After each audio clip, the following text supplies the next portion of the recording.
Um rei, casado com uma princesa francesa, que se apaixona loucamente por uma bela e jovem feiticeira.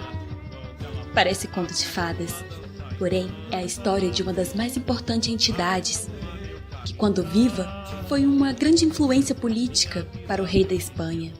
E após o desencarne, como busca de redenção, trabalha na luz, auxiliando a humanidade.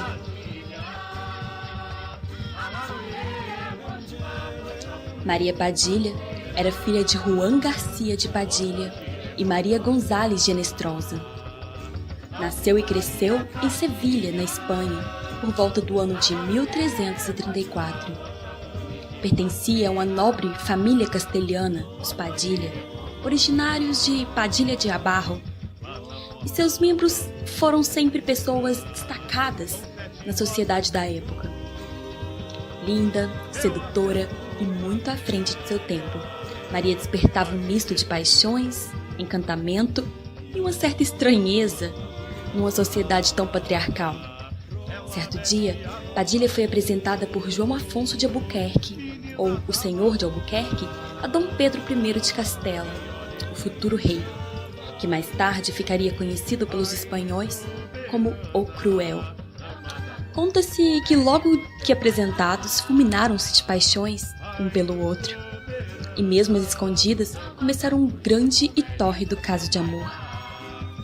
Mas sabiam que jamais seriam aceitos pela família, muito menos pela corte, pois Dom Pedro de Castela já estava noivo de Dona Blanca de Borbón, uma jovem pertencente à corte francesa, que foi enviada para Castela para se casar-se com Dom Pedro, que era filho único do rei Afonso XVI da Espanha, com a rainha Dona Maria de Portugal.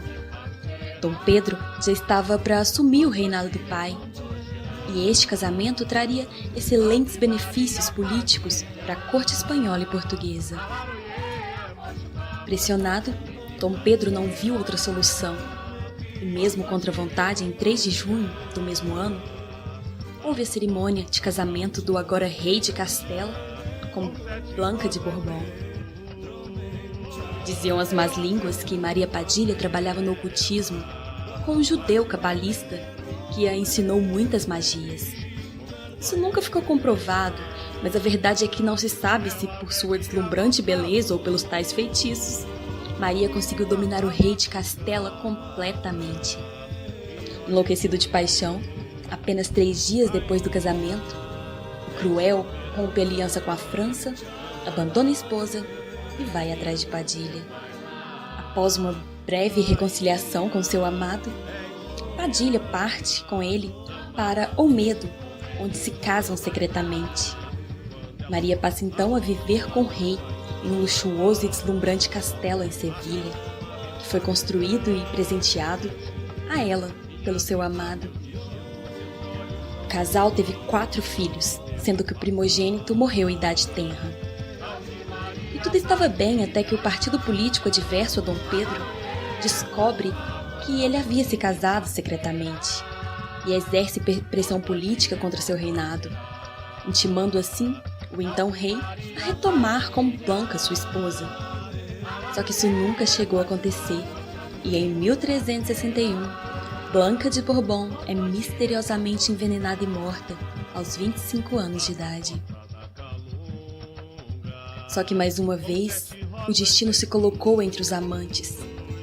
E alguns meses após a morte de Blanca, Maria Padilha morre durante a epidemia de peste bubônica de 1361.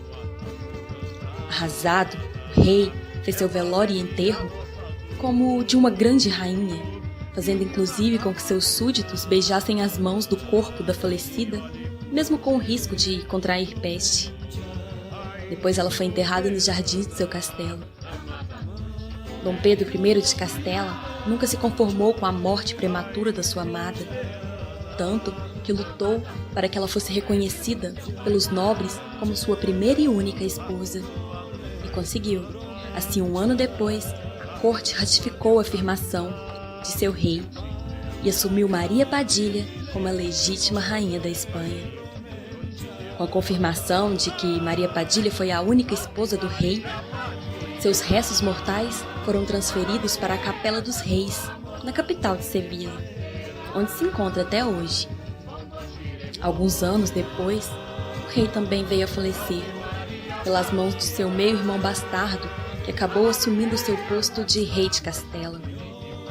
O corpo do rei deposto foi enterrado à frente da sepultura da sua amada rainha, onde foram construídos 2 estátuas, uma em frente à outra, para que mesmo na eternidade, os amados nunca deixassem de olhar um pelo outro. Já desencarnados, arrependidos de tantas coisas erradas que fizeram, decidiram trabalhar pela luz e hoje, em busca de redenção, trabalham sem se cansar a favor da humanidade. O Castelo de Padilha, assim como seus restos mortais, são um dos mais visitados pontos turísticos na Espanha. Muitos querem prestigiar e saudar a bela e verdadeira Rainha Maria Padilha. Salve Maria Padilha!